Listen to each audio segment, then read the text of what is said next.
Cool. Cool. Yeah, 70s, 80s. You know, most of the stack Technic- positions actually SF. but Uh, dude, technically speaking, you should put 80s Jordan on this list too.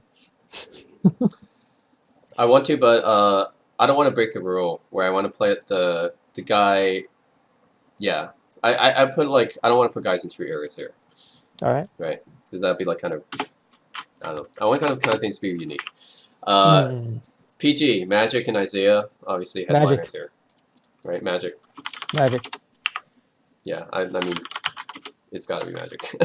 Yeah, exactly. All right, so that's easy. SG, Yeah, now it gets Gervin, tough. Moncrief, Dumar. That's very tough.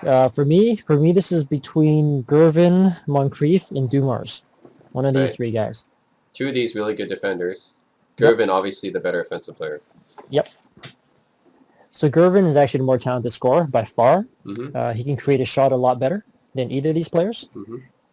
But Moncrief and Dumars are both great defenders. Moncrief is freakishly strong, super tough defender, and just strong.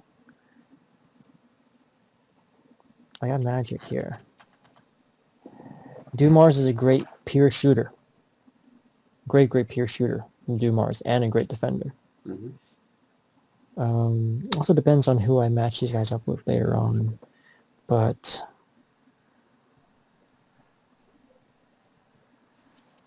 I would actually go with Joe Dumars in this case Oh, interesting. for his defense and his pure shooting. Over Gervin, Moncrief. Over Iceman.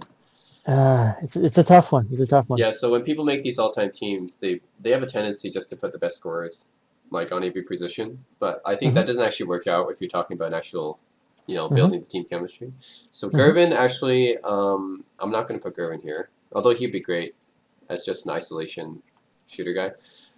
But I'll go with Moncrief here. Love his defense. Yeah. I think for me, Yeah. I think for me between Moncrief and Dumars, it comes down to the shooting. Because Joe Dumars is just a pure shooter. I would say he's a bit more of a pure shooter than Moncrief is. Defensively, they're both really good. Moncrief is probably a little bit stronger. I think Moncrief has the edge, the slight edge on defense. Yeah, two defensive player of the years, right? Yeah. But they're pretty close. Yeah. SF is a loaded position here. So Bird, Neek, Dantley, English, Shorty, Marcus, King. It's a loaded position in the 80s. So if I had to pick, it would be between Larry Bird, Wilkins, or James Worthy.